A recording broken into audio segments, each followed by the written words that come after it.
This is the Acknowledgement of Country for the AARE Conference 2021. This has been a year of many differences, and therefore this is the year that this will be done on through Zoom virtually.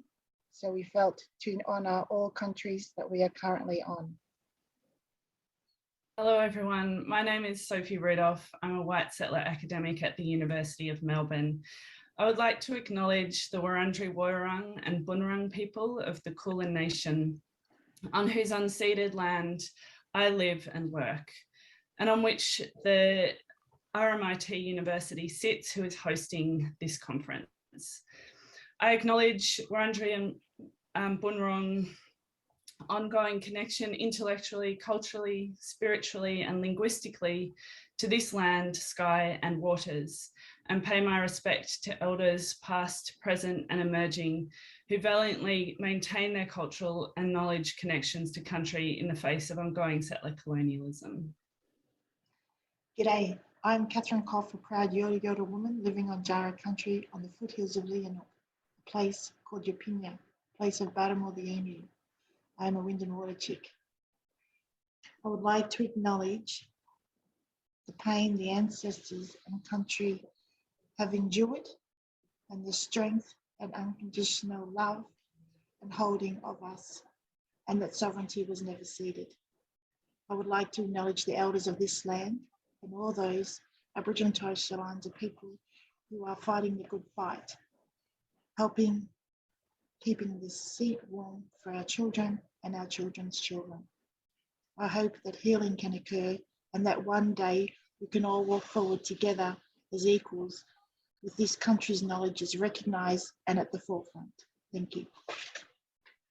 Kaya, Wanju, Yan Nanyan Juki Nunis, Nan Elizabeth Jackson Barrett, Wajak Wadandi Nunga Yoga, Nijabal Kuju Nunukarin, Kadajini Kudinirong, Balang Nunga Mort Wernalan Ma, Kadajan Maya, School of Education, Edith Cowan University, Nalak Wakaning Kura Kura Nunga Knitting Ye Buddha. Hello and welcome to the AARE conference. I'd like to acknowledge the Wurundjeri and Bunurong peoples on whose land this conference is taking place. And as we share our own knowledge, teaching, learning and research practices within this conference, may we also pay respect to the knowledge embedded forever within the Aboriginal custodianship of country from the past, present and future. Borawan. Hello everybody, Joan Reed. I'd like to acknowledge country here in Wiradjuri land, where I live and work, and acknowledge that Wiradjuri is a very large country, has been brilliantly preserved over times immemorial, has never been ceded, and in fact has been fought for. This land is the land where the first resistance and the martial law was declared by settlers against the local people led by Windradine, who was probably the first Wiradjuri warrior here and who's been acknowledged more and more as people are starting to understand and give voice to history. We live in a beautiful country that is here in Bathurst, surrounded by the majesty of the mountain, Walu, and the river, Womble, and I pay respects to elders past, present and future in this land. Hi friends, I'm Abby McDonald of deep Scottish ancestry and more recent colonial convict ancestry. I'm an arts education academic at the University of Tasmania on the island of Lutruwita. So deep listening, space making and truth telling are integral to all aspects of education researchers' work. I pay my respects to Palawa and Pakana elders past and present, and to the Tasmanian Aboriginal community that continue to care for country. Today, I'm joining you from Palanwina, Lurinikana Maluka, meaning the town near the River Tamar, and Lutruwita, Tasmania. Brothers and sisters, aunties and uncles, and very important allies. My name's Glenn Bodkin-Andrews, proud Darrell man, currently working with the University of Western Sydney, or should I say Western Sydney University. Darrell Nagoon Nuingoa Elo Warora Naruru Ruruda. Kanamban Darrell Nalawa Owa dinga dugro wa. Galamban denaya gamada guria, dinga dugro wa. Kandangara yuan dadak iora game rego. Gu dia gu o gu wa. Dinga dugro wa. As per the traditions of the Dharma peoples, we must first understand, or we must first see yesterday to understand or see tomorrow. And so I give my deepest respect to the Dharma country I am now currently on, and I give my respect to all the nation groups who may have also have connections with these lands, including the Gandangara, the Yuan, the Dadak, the Eora, and the Game Regal peoples. And finally, I give my respect to elders of the past, present, and future. Uru Wonga Nari Nari. Please walk in the sunlight. Yamagara Nindali. My name is Melita Hogarth. I'm at the University of Melbourne. Gianaya, Bayami Warangalu, Winin Galanya, Maranaya, Winin Galanya, Maran Duandi Lay, Marubalabanda, Niani, Barimbala Niani, Nuale Niani, Yanalanda, Duanda Ninu. I'd like to pay my respects to the Almighty Creator Spirit and the ancestors whose lands I am on. I ask the Creator to bless and protect us while we're here on their lands. I would like to acknowledge that I'm speaking from the unceded lands of the Wadawurrung peoples of the Kulin Nation. I also acknowledge the Wurundjeri Woiwurrung and Bunurong peoples of whose lands I work, and my own people, the Kamilaroi people. I also pay my respects to the elders past and present. Hello everyone, I'm Annette Woods and I'm a researcher at Queensland University of Technology. I'd like to acknowledge the First Nations owners of the lands where we're all gathering and pay my respects to the elders, laws, customs and creation spirits of this country. And I'd also like to acknowledge the Aboriginal and Torres Strait Islander peoples here today and those who have generously and tirelessly offered themselves and their work to AARE over many years. I understand that people have been gathering on these lands to have important conversations about children and education and well-being for tens of thousands of years, and our work should be positioned within that long history. I'm currently on the country of the Yagara and Turrbal peoples. I acknowledge that these lands were never ceded and that I continue to gain privilege by walking, working and playing on the lands of traditional owners. I hope that this meeting will take forward the AARE commitment to reconciliation made in 2018, and we work together to forge a rich and creative and collective approach that honours Aboriginal and Torres Strait Islander peoples, their histories, cultures and rights. Good morning, all you fellas. This is Tracy, and I'm speaking to you from Yagara country. And I'd like to acknowledge also Kulin Nation mob, because my daughter lives down there and all the elders down there look after my daughter. So thank you very much. I miss her deeply. I haven't seen her once in 2 years, and I've only got 45 sleeps to go and I'll see her again. The country that I live on, it's not my country. I am a Ngugi Waka Waka woman. My family were incarcerated here on this country with the traditional owners. So my family is really well known to the traditional owners, and we still have that relationship. Really looking forward to AARE conference, and I'm really glad that it's RMIT that where the conference is being hosted, because it needs to zhuzh up its Indigenous profile. Thank you very much. Hello, my name is Michelle Locke and I am a Darak woman. I'm also coming to you from Western Sydney University, where I'm a postdoctoral research fellow and very grateful to be that person. I acknowledge my Burruburungu ancestors of the Darak Nation. I also offer my respects and acknowledgement to all Aboriginal and Torres Strait Islander people joining us today, and I offer my respects to everyone who's joining us in this virtual space. And I'd just like to say and remind everybody that although we're not able to meet in person, we can still honour our old people, we can honour ourselves and our young people by remembering to Yanama Bujuri Gumara, which means walk with good spirit. Bijuriko. Hello everyone, AARE this year. My name is Rosie Welch. I'm a lecturer at Monash University, but I speak from Darrell country at the moment, where I have had a baby this year, and it's speaking from the foot of Mount Gira Mountain, which is a beautiful place, the connection between the mountains and the ocean. And I've normally spent a lot of time at Monash University, where I work and will be returning to soon. And I'd like to pay my respects to elders, past and present, and also of the future, and all Aboriginal and Indigenous people that have contributed knowledge, culture, sharing to AARE over the years, and especially this year as well. Your contribution is something that is incredibly valued as a non-Indigenous white settler on unceded country, and I just want to acknowledge the struggle and celebration of culture that that is so powerful and important as part of education and the future of the children. Nawit Carolyn Briggs, who I've worked with a bit, always talks about the children, and so I think it's a good thing to think about children and youth, of course, and everyone in the process of learning and teaching. Have a good conference. Greetings all, my name's Mari Brennan. I'm a nomadic intellectual who's retired more than 5 years ago, nearly 6.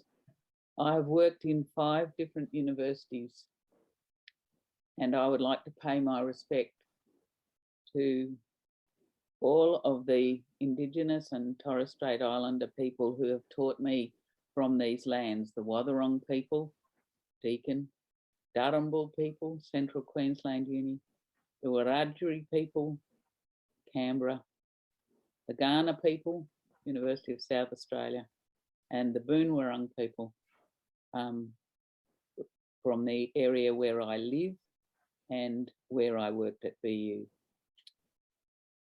I particularly want to pay my respects also to Auntie Tracy Bunda, who's taught me the most by being willing, as are many of the Indigenous people from all these lands, to keep going, to resist, and to show how we could be allies with Indigenous people.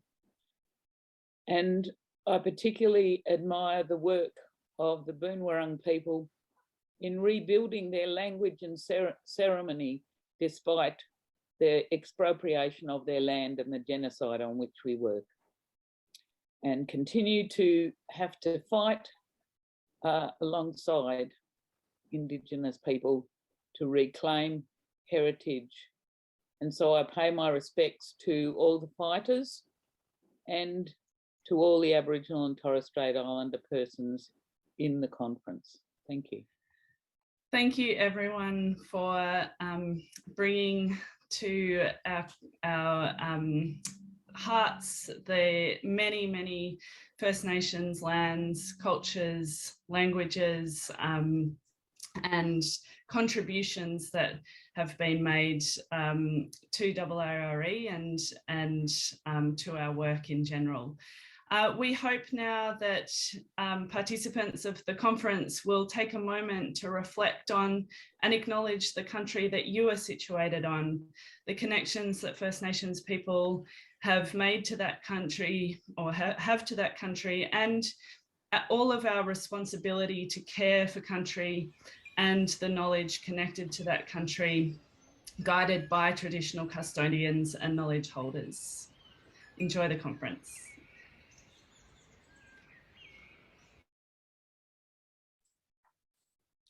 Good morning, everyone, and thank you for being here with us as we open the 2021 AARE conference.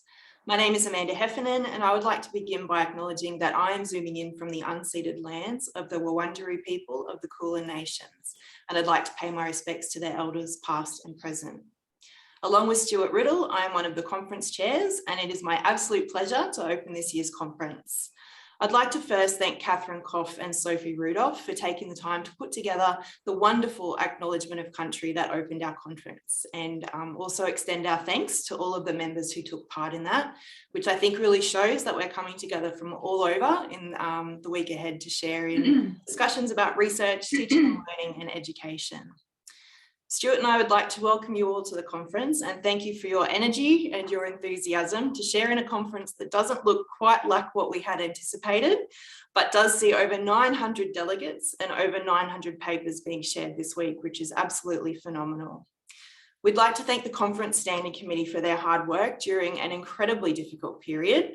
We'd also like to thank RMIT and USQ for their support as hosting institutions. Finally, we'd like to thank our sponsors for the conference, who you can see on the slide at the moment: Springer, Routledge, Oxford University Press, Cengage, and Cambridge University Press. I would also like to take a moment to thank Stuart, who has taken on the bulk of the background work in organising this conference. He's done an incredible amount of work from programming to the virtual delivery, and that often goes unsung. So we just wanted to take a moment to recognise what he has done. There are lots of opportunities throughout the week to come together and talk about our research, to make new connections and to see old friends. And next year, we will very much look forward, hopefully, to seeing each other in Adelaide face-to-face once again. Our keynote sessions for the week will all be in Zoom webinar format, and our meetings will be in regular Zoom meeting format. During the keynotes, we're going to ask that you use the Q&A function during each of the presentations for any questions, and we'll be putting these to the keynote presenters following their speeches. So please type any questions that you have in the Q&A box at the bottom of the screen. We also really encourage you to use the chat functions, the reactions, any other ways that you can find to interact with each other in the ways that you can in the coming days as well. Don't forget also to join your SIG meetings this evening. And if you are joining a hub, we wish you a really fruitful and generative session. And we thank those people who organise those sessions for your work in creating a space for us all to reconnect. I'd like to now hand over to our president, Alison Holbrook, to welcome you to the AARE conference. Thanks everyone and have a great week. Thank you so much, Amanda. And thank you to everyone who took part in that incredibly moving Acknowledgement of Country. And for my small part, I'd like to acknowledge the Awabakal people, who are the traditional custodians of the land on which I'm privileged to live and work today, and pay respects to elders past, present and emerging, extending that acknowledgement to the homelands of all people who join us today.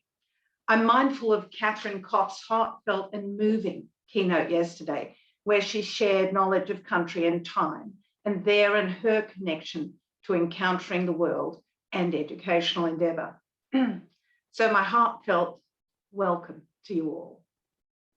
Thank you for choosing to attend this conference, to connect, to rebuild, to reimagine.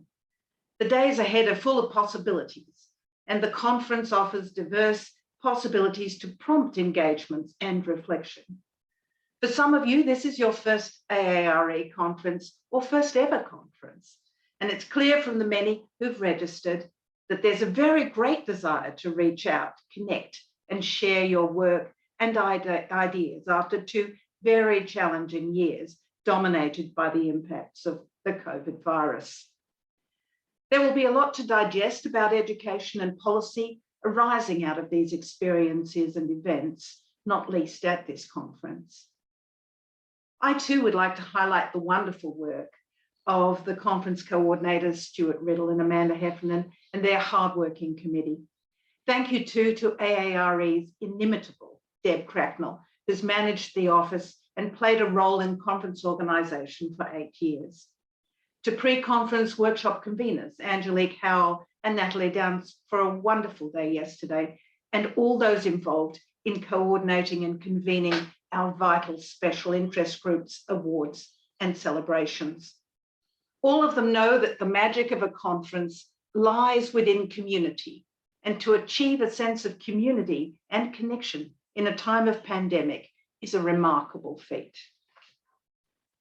We have hubs, of course, as noted, at a number of locations across Australia and New Zealand, bringing people together with care and attention, of course, to COVID protocols.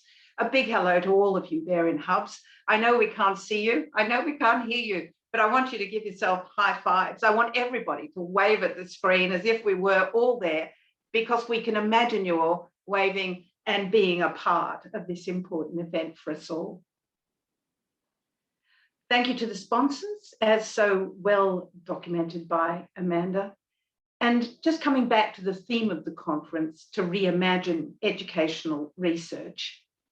To reimagine is to bring fresh eyes, a new perspective, a critical lens, a sense of adventure and possibility.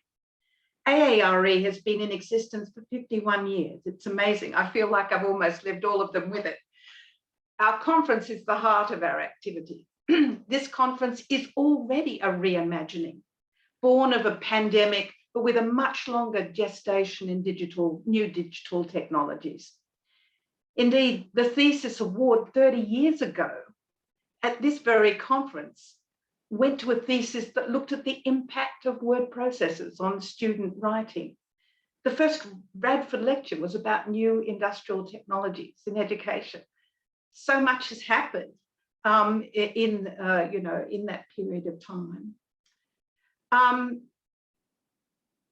When I wrote my own thesis, late in the 1980s, I remember I had to use Wang word processing, and I had to use this newfangled thing called a modem to try and access my thesis, and lost a whole chapter and cried vehemently.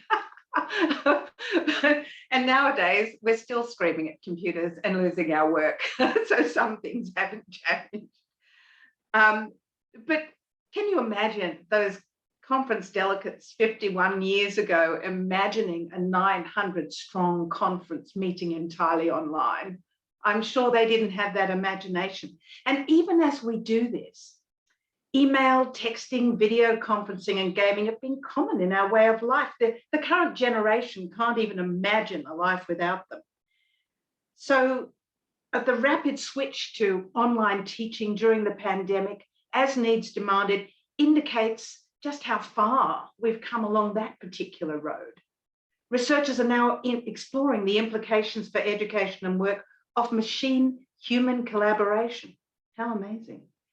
Recent events have exposed the need for fully immersive digital technologies. So it's plausible that in 25 years, we will have a conference that draws on these developments. It will be an interesting thing to see. I hope I'm around to see it. AARE is dedicated to supporting and communicating excellence in research and its communication. Indigenous research and studies have become an important and challenging focus for reimagining education. They're integral to reimagining sustainabilities, healing and thriving in nature, industry and society. Involvement of Indigenous colleagues is vital to AARE as an association, and it's wonderful that we have so many outstanding Indigenous scholars presenting at the conference and as keynotes, including our opening keynote today. And I'm just aware that I'll just warn Nikki that I'm just about to introduce you, Nikki. So, Associate Professor Nikki Moodie. Her research interests mesh across Indigenous studies, sociology and education. Nikki is based at the University of Melbourne and is a relatively recent recipient of the Betty Watts Indigenous Researcher Award, which I think was presented at the AARE conference in 2017.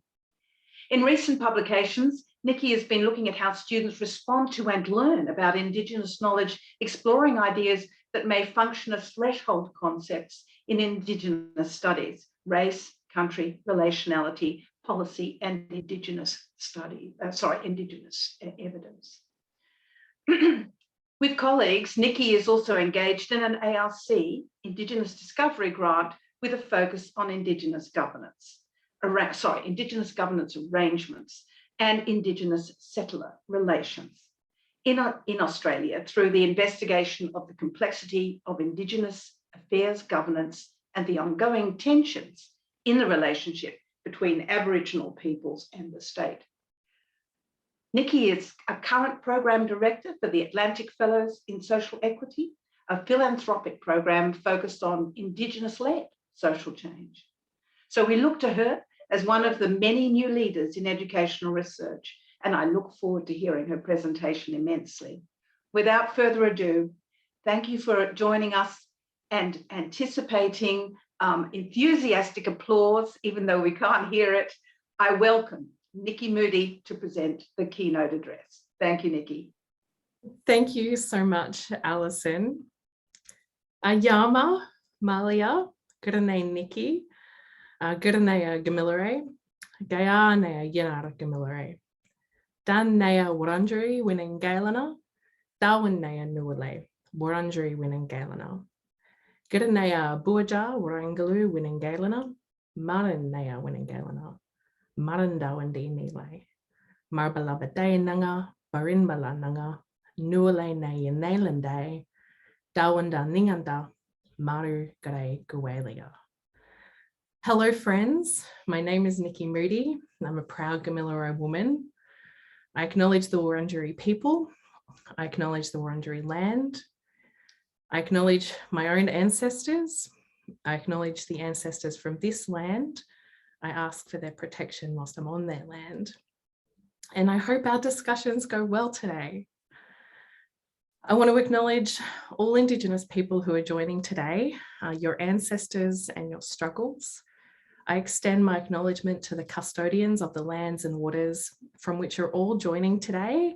And if you haven't already, invite you to acknowledge the land you're joining from today in the chat.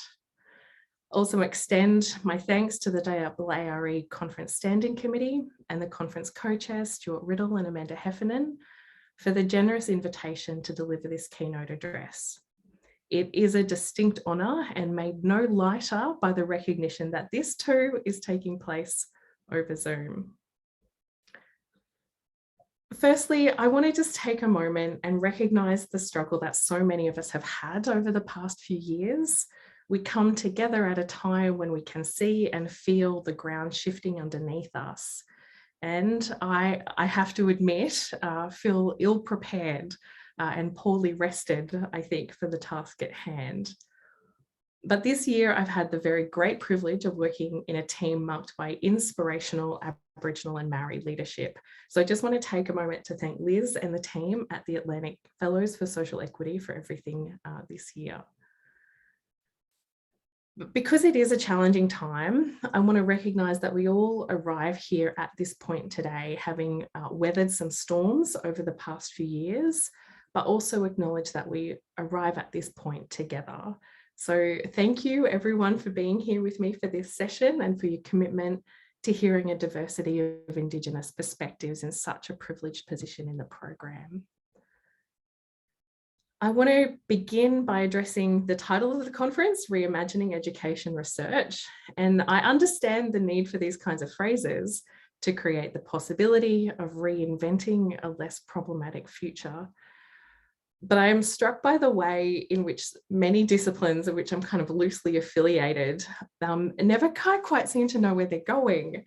I think when I started my research career, like just only a little more than a decade ago, I think every other conference was like revisioning or reimagining something. And sometimes it seems like very little has changed. In part, these phrases, as Alison says, invite the contest, hold a space where we might be creative or critique. But to me, they also betray a broader issue, which stems from the Euro-centred orientation of our disciplinary habitus, what often manifests as the exploratory desire. Now, of course, we should seek to learn or to imagine something better or more generative than the space we currently occupy. And of course, to contest the narrow bounds that the current modes of disciplinarity and specialisation impose upon us. But I guess it amuses me that the foundations of these disciplines are so poorly laid that they must be reimagined so often. Such questioning doesn't tend to apply to the structuring of Indigenous knowledges. Nonetheless, here we are, reimagining education research together. And I am imagining indigenously, which is always fraught with the risk of objectification and harm in contexts such as these. But there is also a great possibility and promise in this discipline that I don't think is present in others. So I offer some imaginings that might support the project of a future in which we are not all actually on fire. So today, I invite you to reimagine with me, who is education research for? My primary point is that Indigenous education research in its broadest sense is so oriented to addressing the harms that Western schooling systems have visited upon us and the urgent work of attenuating the most immediate harms, that there is not, in fact, much space to do work that imagines otherwise, or even sometimes just to see the answers that Indigenous people have been telling you for so long. The great challenge before us, I think, is to imagine schooling futures, education and work futures that in and of themselves are Indigenous. What does it mean to have an Indigenous future? To step into the vision that our ancestors had for us, to be good ancestors to the people who come after us, and to have the skills and capabilities to live full, meaningful, and contemporary Indigenous lives. Today, I'm going to talk a little bit about health and work. I don't think this audience needs another lesson on how Aboriginal kids are going at school, but I want to make the point that the partial and precarious engagements and achievements that we see at school extend through the life course. The proof, as if we needed any, is that the absence of self-determination that leads us to try and make a best fit to a system that can quite literally not have our interests at heart. Those aspirations to live an Indigenous life, to take care of country, to hold our place in Indigenous societies, needs to more centrally hold the focus of education research as we move towards treaty relations. Because with the greatest respect to the rigor and intent of our work, I'm not sure how well we do research translation. Education research, I think, tends not to influence policymakers. I'm not sure we make a huge impact on school leadership. And education research does not, I think, routinely make its ways to the hands and minds of Indigenous people who need to make decisions about what their schools and learning and work futures look like. So I'll orient my discussion to how we evidence self-determination and open the question as to what pedagogical implications derive from that. So I begin by posing this question: who does education research serve? On one hand, we have the very large task of responding to the discipline itself, the myriad ways in which schooling has harmed Indigenous peoples, the disciplinary practices that continue to minimise Indigenous thought leadership and participation in the academy, and the racism that renders all Black and brown being as always lesser than white being. But on the other hand, we're seeing the re-emergence and efflorescence of Indigenous ways of knowing and being, and Indigenous resurgence requires good research to support it. And to me, this opens the possibility of contributing to Indigenous resurgence, partly by supporting Indigenous researchers, right? Like our tenures, our research allocations, our teaching loads, but also the possibility that we might support the enactment of Indigenous decision-making itself. And that is a conversation about how we muster the evidence to educate everyone to either enact and support Indigenous authority, not just knowledges or perspectives or cultures in curriculum, but the collective agency and authority we need to do the work of caring for country and ensuring our children take their rightful place as future ancestors. So at its heart, that's a conversation about self-determination. And it's not a particularly popular phrase anymore for a range of reasons. Politically, the idea of self-determination is connected with a specific phase of federal policy making. And for many people like Sana Nakata and Bronwyn Carlson, the prefix self is insufficiently problematized. The idea of who the Indigenous self is often controlled by the state through mechanisms like the three-part test. For many others, like Tony Birch and the Warriors of the Aboriginal Resistance, being seen by the state, being recognised, isn't their primary aim, and the phrase self-determination places too much emphasis on the role of the state granting authority to people from whom it was never legally taken in the first place. So there are these problems with self-determination, right? But there are cognate terms kind of popping up all over the place. And for example, you might be more familiar with cultural continuity factors or language reclamation and revival, maybe eldership, like even community consultation. And I think Maggie Walter's life worlds approach, I think, can be even thought of in terms of self-determination. But in education, health, economics, policy research overall, we see comparatively less focus on self-determination or even these cognate ideas, and just such a prevalence of work either on mapping the damage or some small attempt to heal the damage. And I wonder if what happens when we turn away from the idea, not just the language of self-determination, is that we end up diminishing the rendering of Indigenous rights as cultural or racial. And this turning away, I think, does little except to depoliticize the basic land relation that defines every interaction that has taken place and still currently takes place on this continent. Sometimes we do see the language of self-determination in policy and practice, but it's usually only as a euphemism for consultation, right? As a last-ditch effort to save a failed policy or program. So self-determination as a concept has kind of been off the table for a while for a whole range of reasons. But self-determination is about Indigenous rights, and Indigenous rights in education require difficult thinking about what it is that schools, universities and governments are obliged to do for all citizens, and what it is that Indigenous people have the right to exert authority over. But even if the language is contested, self-determination remains a right enshrined in the UN Declaration on the Rights of Indigenous People, to which Australia is a signatory, and it contains, I think, a useful entry point to the nature of the collective self that Indigenous societies mobilise. So, despite the contest over language, the point remains that self-determination works. Insights from health research, I think, to my mind, are much clearer than that which comes out of education.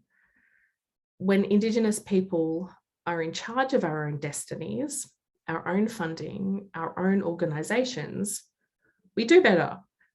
The role of Aboriginal health services in the fight against COVID in Australia is an internationally celebrated success story that is either barely told or actively undermined here. Now, Aboriginal community-controlled health organisations have kept elders safe and coronavirus largely out of Aboriginal communities because the federal government handed over handed over control and resources early. So the people who know their own communities could get on with the work of keeping those communities safe. The international evidence on self-determination is even clearer. When Indigenous people are in control of our own communities, youth suicide drops and sometimes disappears altogether. Diabetes rates drop. Children who experience high levels of cultural continuity experience less racism and enjoy a lower burden of disease and chronic stress in adulthood. Their allostatic load reduces. So Indigenous communities who are able to arrange their own affairs do better. But the research, I think, is patchy in Australia, partly because self-determination, indeed even having a voice, has been so diminished that we're not routinely engaged in the collection of data to demonstrate its effectiveness.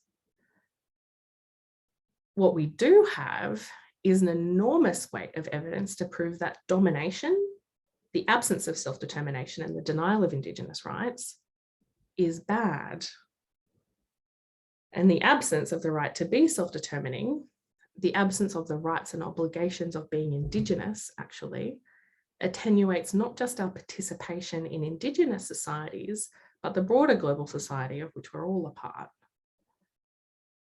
If we turn to the research on work and employment, we see further evidence of attenuated, interrupted patterns of engagement. Interrupted, I suggest, because an Indigenous life course is not available to us in the same way that the assimilated option is. Now, we might argue about how neoliberal formations of schooling and work and economic participation impact Indigenous people differently and need to be dismantled in their own right. But the idea that a meaningful life includes a staged accumulation of knowledge and expertise is not culturally specific in and of itself. I want to illustrate this idea by talking about the concept of stepping stones, or the idea of a linear relationship between education and work. And we use this language all the time when we talk about learning journeys or training pathways. Because when we look at the data, it looks like Indigenous people are engaging in non-linear ways in education and employment. People return to education later in life or have varying types of attachment to the labour market. And like the idea of non-linearity is important philosophically for Indigenous people after all, right? Like you can keep your Cartesian dualism and your settler time.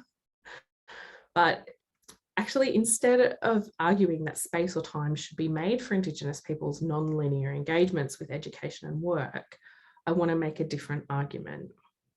And that is the idea of progression through learning to more advanced skills and knowledges, the accumulation of expertise and recognition of that expertise should absolutely be linear or cumulative throughout the life course, regardless of your cultural orientation. What we see in the data is Indigenous peoples demonstrating partial progression, attenuated, interrupted education and employment patterns, precisely because there is very little self-determination in this system. In terms of work, for example, one basic assumption that underpins so much education and employment policy is the idea that getting any job increases your chances of finding better paying, more satisfying, or more stable employment down the road. So this is the stepping stone assumption, right? And it doesn't work for Indigenous people.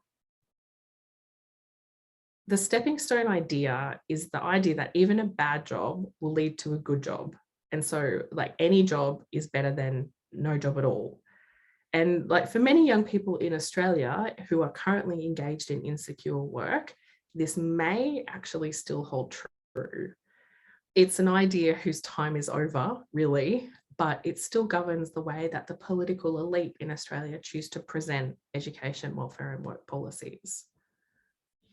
So this evidence that the stepping stone approach doesn't kind of quite work in the same way for Indigenous people. If you're an Indigenous person, insecure employment predicts that you will exit the workforce, not move on to a better job. The situation is particularly bad for young Indigenous women who are less likely to enter employment in the first place, more likely to enter the workforce on insecure and part-time contracts, and more likely to become unemployed than other Australians. Overall, Indigenous people are more likely to be marginally attached and discouraged workers due to a lack of job opportunities, racism and discrimination in the workplace. And chances are that as a result of the COVID economic shocks, this is only going to get worse.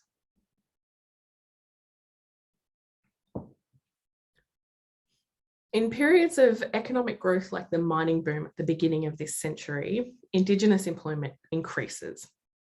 During the mining boom, Indigenous employment grew a massive 20%, and then following the GFC, employment rates plateaued. What we see is not a sustained increase in employment and then an inverse decrease in employment, but people just exiting the labour force just altogether.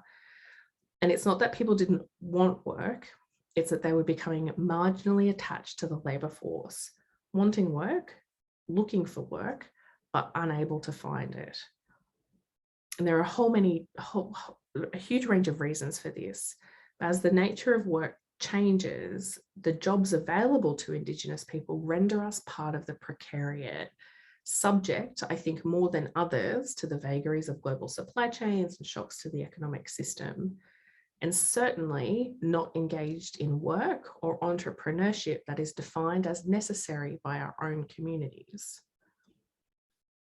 So we have these plateaus and exits and re-engagements and disconnections and reconnections that describe both employment and education patterns.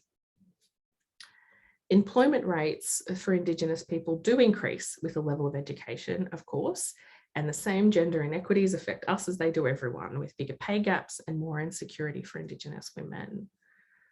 Indigenous Year 12 completion rates are increasing overall, and there's some movement from year to year, but overall the trend is good. But completion rates have risen more rapidly for everyone, which shows yet again that talking about closing the gap is beyond pointless.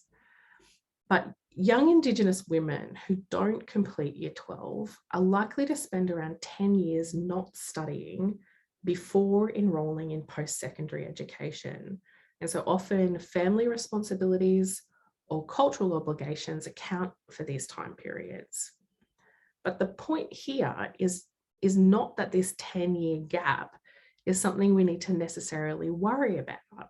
It is quite possible, I would suggest, that taking time to start a family, get those kids grown up, understanding more of oneself and the world one lives in may absolutely require more than a single gap year to figure out, like particularly if your early experiences of education have been damaging.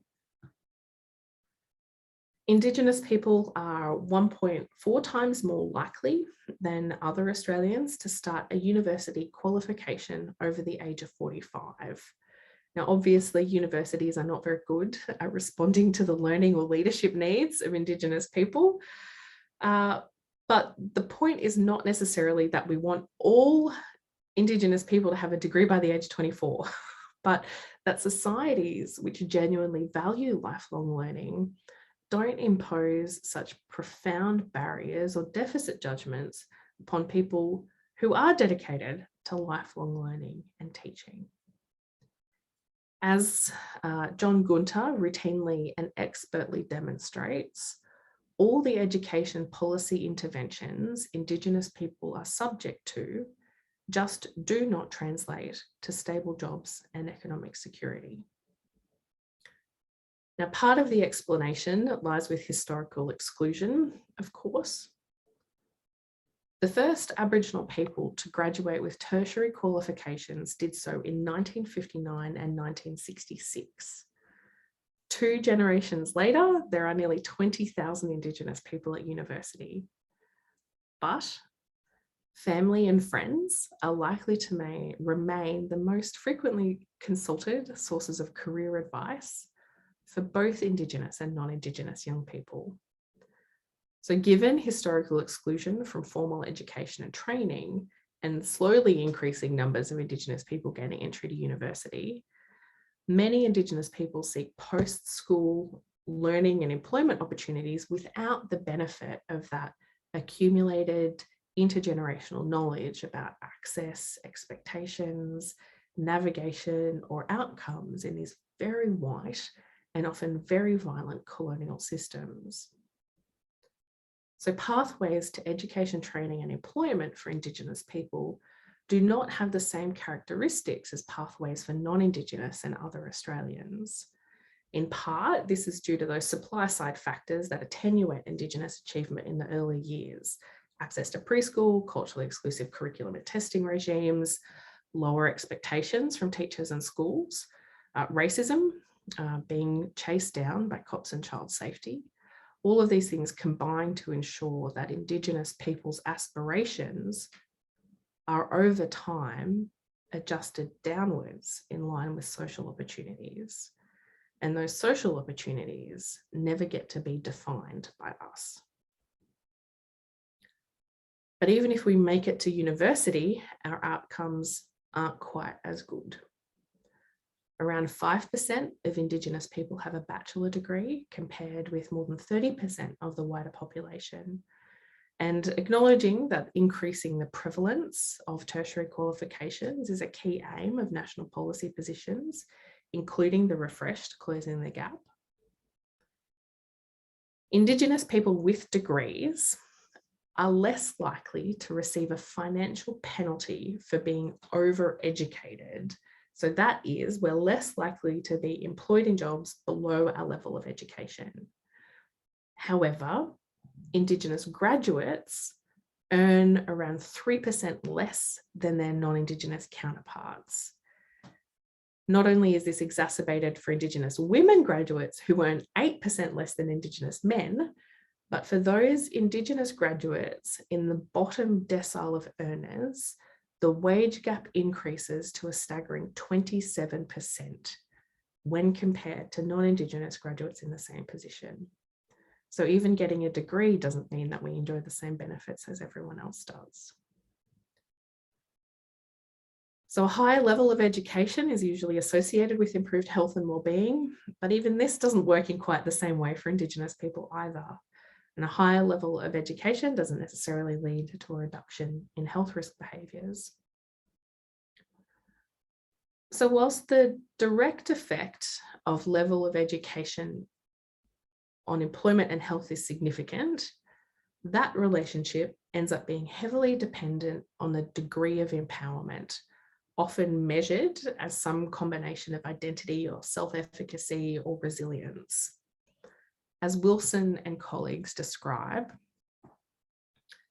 successful pathways between education and employment are contingent upon their capacity to build from empowerment.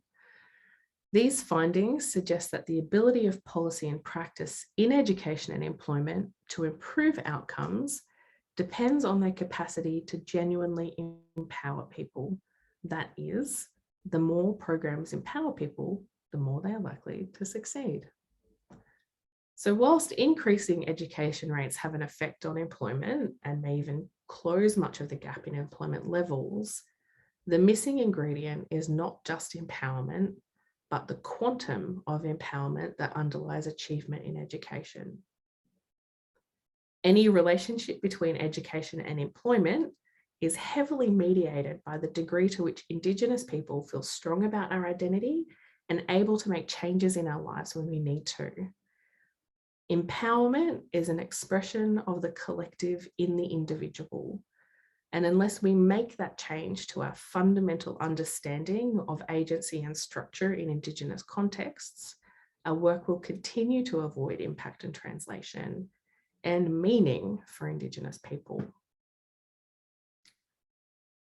Based on data from the National Aboriginal and Torres Strait Islander Social Survey, Michael Dockery observed that a stronger cultural identity is associated with higher educational attainment and employment rates, as well as better mental health and feelings of happiness.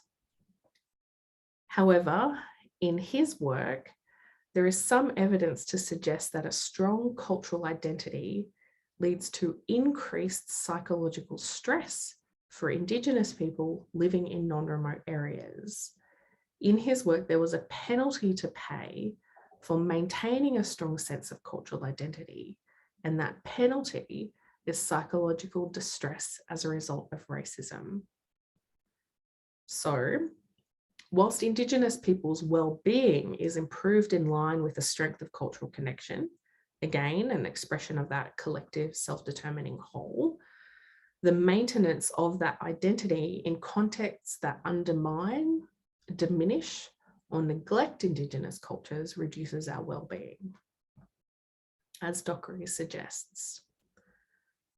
A strong sense of self-identity is not the same thing as a strong sense of persistence of that self-identity through time. Those who do strongly identify with Indigenous culture may also suffer psychologically from doubts over the survival of that culture and what their role would be should their connection with that culture be severed.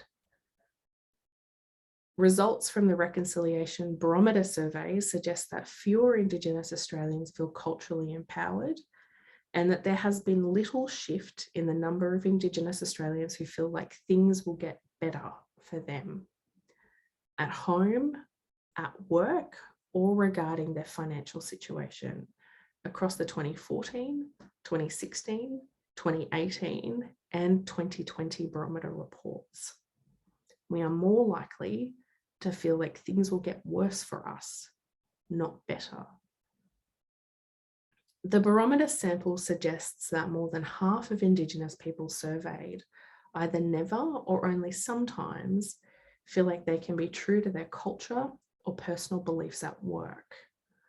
1/4 indicate that they would never be themselves in their interactions with police, of course. So what does it mean to be able to express a fully empowered, articulated Indigenous selfhood in the modern moment? What does it mean to be self-determining, to recognise Indigenous collectivity in its full authority to speak for country, and to make our own Indigenous stepping stones, our own Indigenous pathways to Indigenous futures? To veer to the theoretical for a moment. Indigenous education and work futures are not about class mobility. As Bronwyn Carlson notes, the long association between skin colour, behaviour and class status has marked the assimilationist drive of Australia's institutions and the desire of the settler colonial state for a white and very reconciled future. Class distinctions have often been imposed on Indigenous people with the intent of codifying a reduction in the degree of indigeneity and thus claims to cultural continuity and country. To quote Professor Carlson, discussion of who and what counts as being Aboriginal occurs within the context of attempts to understand impediments to assimilation or economic participation in the wider society. This is measured along a colour, culture continuum based on degrees of blood admixture and degrees of distance from white society. Understandings of Aboriginal people are firmly co-opted into European social theories of class via established analytical research frameworks. Concepts of class, concepts entirely alien to Aboriginal societies, are introduced in relation to behaviour to differentiate, relate, and understand Aboriginal subgroups along diluting colour lines.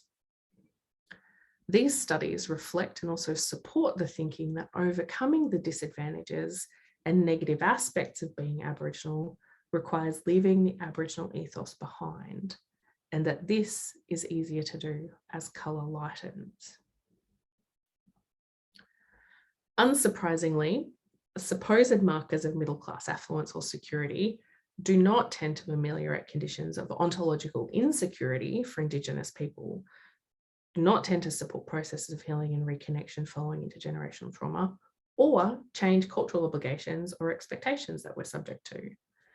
As Carlson notes though, Aboriginal inversion of the signifiers of colonial classifications has a really long history. Wiradjuri author Anita Heiss describes herself as a concrete Koori, and social media offers new opportunities for attachment and the reconnection and strengthening of Indigenous identities. But these are still expressions of identity in relation to Indigenous collectivities and Indigenous history, culture, ways of being in the world, regardless of their contemporary form or medium. They are our own definitions and our own futures to which we assert the right to determine. Where Indigenous peoples have the right to define ourselves, define education and work experiences, there are linear progressions and pathways with stable attachments to work and all the benefits that proceed from that, with achievements and knowledges that build and develop over time, that supports entrepreneurship and services in our communities that we know we need, and which actually heals trauma by bringing our diasporas back into relation. Our experiences of education are partial, incomplete, harmful, interrupted, because we are not empowered. Our engagements with work and education are not non-linear because of some inexorable cultural trait or preference for circles, but because we are trying to make a best fit to a system that is not designed by or for us. Indeed, we are attempting a best fit to a system premised on making our lives, languages, and authority to govern country impotent. The point is not necessarily to trouble the neoliberal relationship between education and work, but to open up a conversation about what it means to have a purposeful life, a purposeful Indigenous life, empowered by Indigenous people to live indigenously. There are problems with using education and work as proxies for a meaningful life for anyone. Of course, I get that. But it is the engagement with those institutions that is usually linear for people who identify with the dominant group that designed those institutions. It is not linear for us right now. Those stepping stones are more like mountains, and it is not by fixing policy or teachers or teacher training or professional development or school leadership or even addressing racism. I think that it can be made linear. Fixing those problems can't hurt, but it doesn't address the fundamental problem. And it is the fact that these institutions that you want Indigenous people to engage with in a regular, linear, polite, white way are not Indigenous institutions. These institutions are not set up to enable Indigenous people to live meaningful Indigenous lives. And so our engagements with those institutions are rough, they're partial, they're diminishing. We waste time, energy, resources, are distracted by or forced to forge our way through those mountains when our own journeys, our own stepping stones, our own pathways don't even lead to the same destination. If we are to reimagine education research that serves a different purpose, I think it is to consider not just how we make space for Indigenous knowledges, but what Indigenous empowerment of Indigenous lives means. This raises the corollary question that it is not enough to educate non-Indigenous people about what it means to live or learn or teach on stolen land, but firstly, what it means to educate an Indigenous person to be self-determining as part of an Indigenous collectivity. And secondly, what it means to educate non-Indigenous people about the Indigenous right to Indigenous self-determination. To conclude,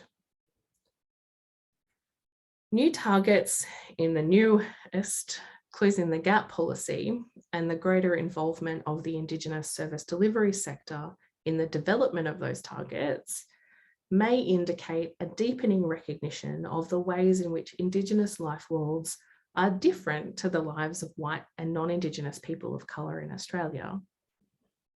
Particularly with regard to engagement in education and employment, that greater recognition of Indigenous languages and connection to country may allow deeper conversations about what it means to pursue an Indigenous future in the Australian settler state. Whilst there has been a move away from comparing Indigenous people to non-Indigenous people in the newest iteration of the Closing the Gap policy, and characteristics of the non-Indigenous population are not necessarily established as parity goals, this policy still has some distance to travel before it is able to accurately represent the challenges that Indigenous people face and the aspirations that we hold to empower ourselves. I do think, I say this quite a lot, that it is very important that we don't fall into the trap of thinking that research or evidence in any way influences Indigenous policy in Australia. But we inside of universities, at least for the time being, remain committed to the idea of proof and rigour. And because we still hold a measure of public trust, we have the power to work in the interests of Indigenous people and interests that we decide, not which are decided for us.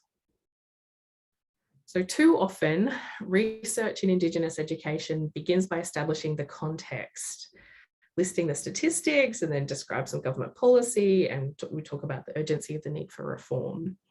We then usually lay out some gains that have been made, how Indigenous people are making it work, how we're adapting to the system and slowly getting better outcomes.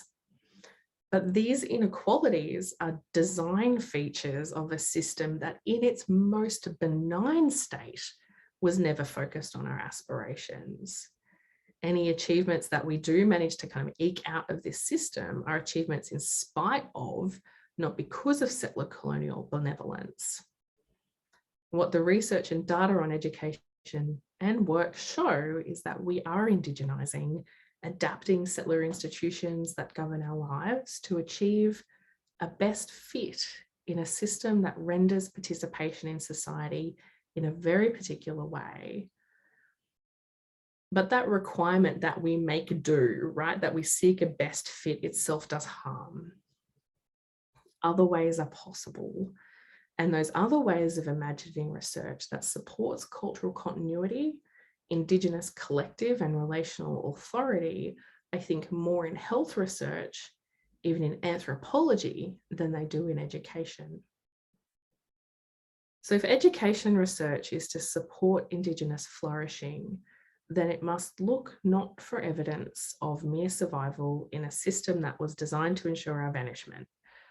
We must be oriented to research that empowers Indigenous decision-making, to Indigenous languages, to the revival of Indigenous philosophies and social orders, that cedes authority to people who hold our ways of knowing and being and the stories that country needs to heal.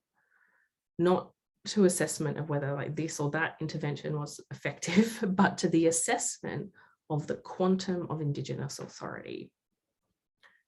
As we slowly move towards treaty relations, there exists a possibility that Indigenous ways of ordering the world offer new hope and new futures, not just for Indigenous people, but also for newcomers who live here with us.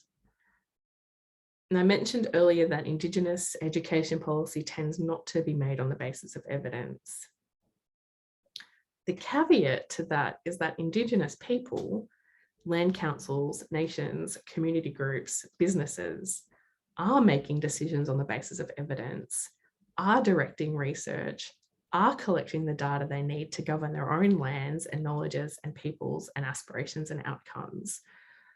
How we support those voices, those decision makers, their aspirations and hopes and pathways for their own children and communities gives us the opportunity to reimagine education research in its rightful place, in service of the aspirations of Indigenous collectivities in Australia and around the world.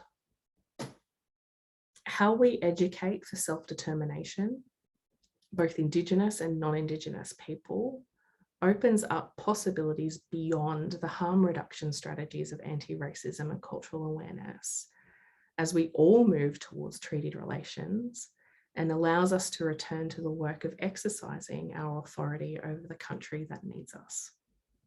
Thank you.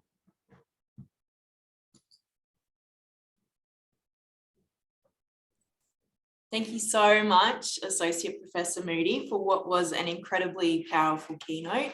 I think you've really set the tone for us for the week ahead, and it's the opening that we were hoping for, but far exceeded any of our expectations. So while we can't hear the applause that I'm sure is out there, I'd really like to thank you so much for sharing your insights and your expertise with us here today. Alison is clapping away. And you'll also see the chat is going absolutely wild with applause as well. So I think that you've given us a lot to reflect on over the coming days as well. We actually have a few questions from people, if you're okay for us to pose them to you now. The first one is from Alison Warren, and she asks, what part can including Indigenous ways of knowing, being and doing in education for all learners in Australia play in enhancing Indigenous self-determination? I think that's such an important question. Thank you for that. And it really goes to the heart, right, of like, what do we do? Where do we take this, and how do we respond to the question? I think that, you know, Indigenous peoples, like, we are so generous. People are so generous. Elders in Australia, in Aotearoa, in so many other places are so generous with their knowledge and their time and their language. And I think it's really important that non-Indigenous learners understand that the way that they're disciplined into particular ways of knowing the world is only just one way of knowing how the world is ordered. I think we have a difficult time of thinking about what it means to think about that self-determination needs different modes of education for Indigenous and non-Indigenous people. I think that's really tricky, and I don't think we're quite, I don't think we do that in schools, right? And that kind of opens up the question of like, what is it that schools can do in this context? How do we untangle that process of teaching learners about the disciplinary, sometimes arbitrary constructs of how they're taught, what they're taught, and why Indigenous self-determination is such a critical right and what that means. I'm conscious that I didn't have an actual answer to your question other than just riffing off the theme and talking about the complexities, but I really do think that's one of the biggest challenges that we'll face going forward. Thanks, Nikki. The next question that we have is from Murray Brennan and Lou Zippen, and they ask, what might an Indigenous controlled education paralleling Indigenous health services begin to look like? And they say, we think there might be some ideas in remote education, but not necessarily in metropolitan or regional settings. Thank you, Murray and Lou. I appreciate the question. And I think we can already see examples of some of these, and not necessarily in remote areas, right? Like, of course, there are on-country programs, there are remote bilingual schools, but the first bilingual school in New South Wales is just about to open in Gumbaynggirr country on the North Coast. I think we see the Murray School in Brisbane. I think there are so many examples of Indigenous schooling systems which, often have operated in this like remedial way, right? Like kids get booted out of school and they're like, oh, you're going to the Murray School or whatever, right? But where in Aotearoa, New Zealand, and in North America, I think we see an increasing prevalence of iwi and tribal control over education processes extending from childcare services and kindergartens, early childhood education, all the way through to tribal nations running universities. And it's just like it just doesn't happen in Australia. You know what I mean? Like, it's so far out of our, kind of our zone of thinking about what's possible.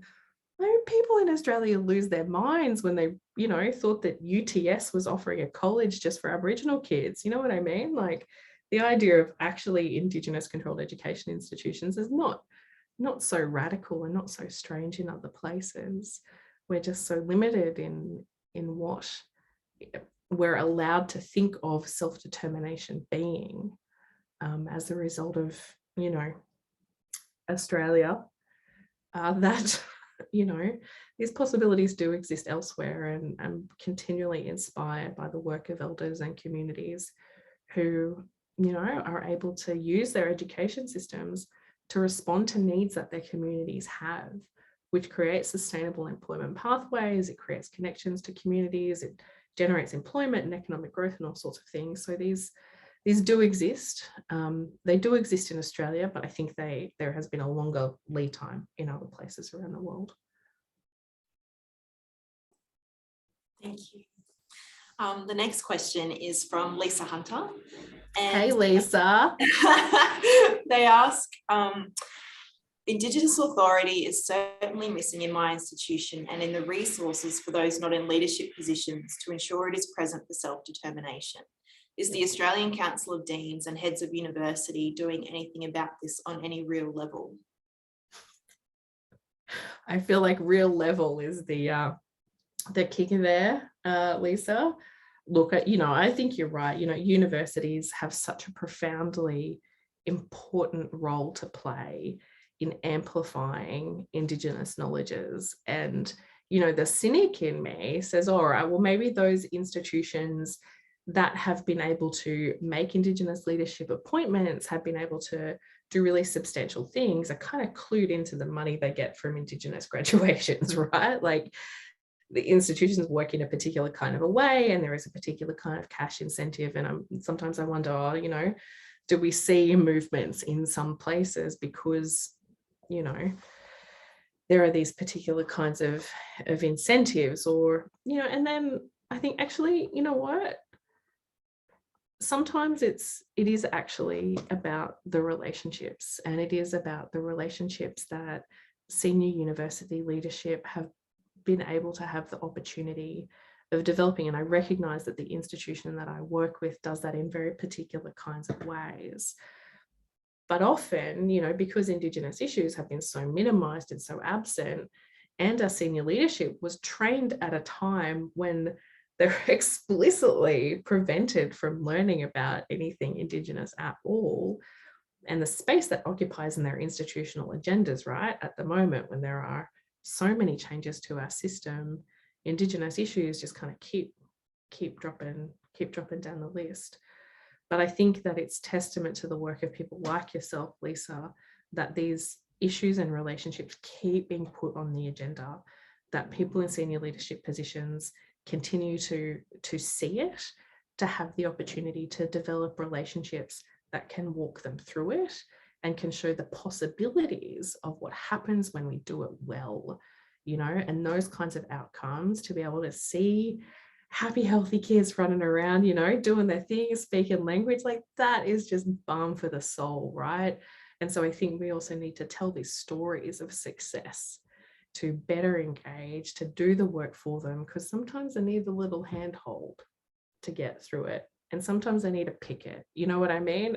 So all of the strategies that we can bring to bear on increasing visibility, on making this case for recognition, I think, as you say, at councils of deans at all levels, we need to keep making that case. I think that leads really nicely into another question that we had, Nikki, which is, what hopes or aspirations do you hold for the role of education research allies in supporting the kinds of Indigenous flourishing that you have described this morning? Oh, that's always such a hard question. It's always such a hard question.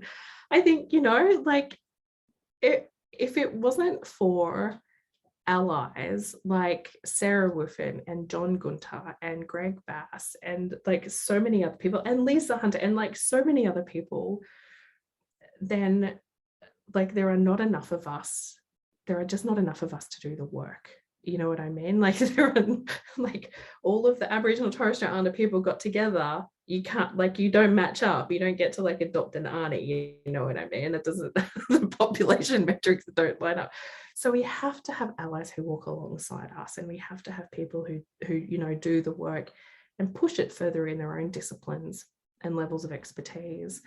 I do think we need a shift though. I do think we need to figure out together what is it that we can do to support work that looks at, that troubles, that pushes forward this agenda of Indigenous authority and Indigenous, and that doesn't mean making particular ideas subservient to others or whatever. It just, I think, means that there is really established research, really established international rights frameworks, recognizing there are problems with those, right? I understand that, but these frameworks exist, and I think together we can deepen our understanding of what that means and what that looks like, and how we begin to think about translating that into something that we do as part of our regular teaching practice.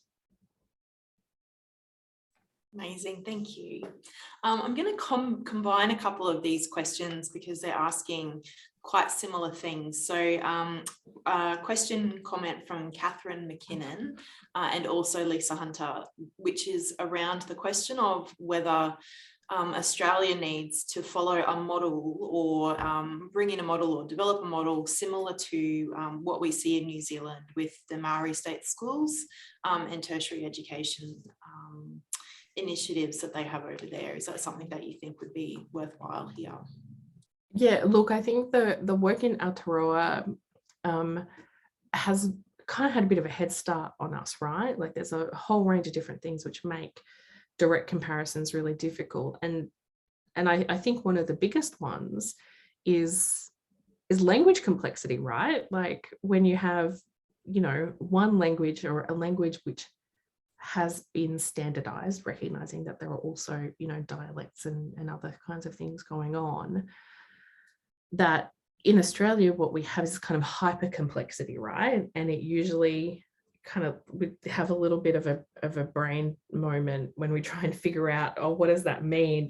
How do we kind of think about this hyper complexity and this particular kinds of authority? Look, I think that having treated relations will make it easier. I do, in terms of figuring out what do Indigenous institutions look like going forward in a whole range of different places, like the Maori Health Authority. Like the idea that we have an Indigenous health department, which has its own statutory responsibilities, is just like, what? You know, it's kind of out there. So like recognizing that we do have these like really important differences. I think our politics is hard here.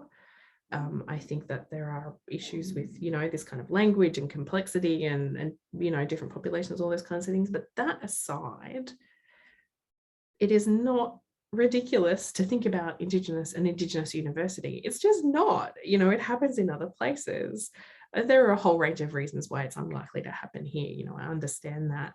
But I think looking to places like Aotearoa, those partnerships, the institutions that people have set up, the language revival work, I think that, of course, the stronger that we can make partnerships, particularly between Indigenous peoples in different places, the sharing of our struggles with each other cross-fertilizes ideas. It helps us realize that, you know, we figured out some things that other people haven't. They figured out some stuff that we haven't, and is really just part of cementing, you know, resistance to these settler colonial orders, recognizing that hypercomplexity and being able to work with it. So appreciate that's probably a fairly messy answer to what might be a straightforward question, but I do think it raises a lot of opportunities for discussion, at least. Thanks, Nikki. I think we have time for one more question. So I'm going to ask one from Kim and Dung. So they have said, when you remarked on the link between education and employment for Indigenous people, you emphasised empowerment, and not just empowerment, but the quantum of empowerment. Could you please elaborate on that a little bit more? With pleasure, Kim. Absolutely. So we see in Australia, like, so we have these incredibly punitive social welfare policies, right? And a social welfare system and an education and a work system, I think that has only become more punitive. It has become more cruel over time. And so when we look at things like, okay, so the mining boom, Indigenous people were able to get, you know, in remote areas, were able to get particular kinds of jobs, you know, and then people were like, oh, no, you know, what happened to that? You know, all these kinds of things. We see these fluctuations within the broader context of a system which is so profoundly cruel. You know, rollouts of basics cards, you know, CDP, all sorts of different things, you know, affect both people in remote and non-remote Australia, right? But this is not necessarily a geography issue. And so as Australia becomes more cruel, actually, we see these impacts on people who are least able to weather the kinds of shocks, right? It becomes more and more difficult. But in places where we see Indigenous organisations having a measure of policy and economic independence, where there is a degree of self-governing capability, and that may look like health services. There's a young political scientist, David Coombs, who has recently looked at what Indigenous health services in northern New South Wales are doing to increase their financial capability, right? They're becoming Medicare service providers, providing services to the broader community. Indigenous entrepreneurship and sole business traders, you know, are disproportionately represented in our own communities, partly because, like, racism, right? You can't get a job in one place to start your own business, yeah? But in places like Aotearoa, New Zealand and North America and so many other places with Indigenous communities and populations in these settler colonial states, what we see when people have authority, when they have agency, when they're able to like move beyond that crisis government funding. Like you've got to apply for the next grant, you've got to deliver, you know, because our communities need it and they're in crisis and they need help, right? But when people are given just like a modicum of opportunity to be self-determining, the connection between education and work and the jobs that communities know they need, we need childcare. Let's get some childcare workers trained, right? It happens on a micro level, but it does happen, you know, and I think we really need to expand our thinking to take into account research from different disciplines, from political science, from health, even from anthropology, and from, you know, from economics, from the nation building work, from all sorts of, from the language revival work in Aotearoa, right? Like from so many other different places, because we can expand what we know about how well self-determination works and how this empowerment is not just a buzzword, but is something very real that makes a very meaningful impact on people's lives when Indigenous people have the ability to say what needs to happen and give effect to those decisions.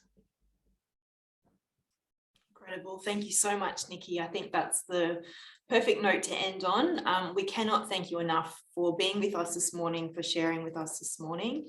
We really, really appreciated your time. And I think you'll see in the chat, everyone has found it to be incredibly inspirational. So thank you again. Thank you. It was a pleasure and a privilege. Thank you, Amanda. Thank you. We just had a couple of notes we wanted to leave everyone with this morning. The first is just a reminder that if this is your first AARE conference, we have our first timers morning tea. Stuart has popped that in the chat. There's also information about that in the program and on the website. We would love to see you. Go grab a cuppa and then come back and we can have a chat and welcome you into the AARE fold.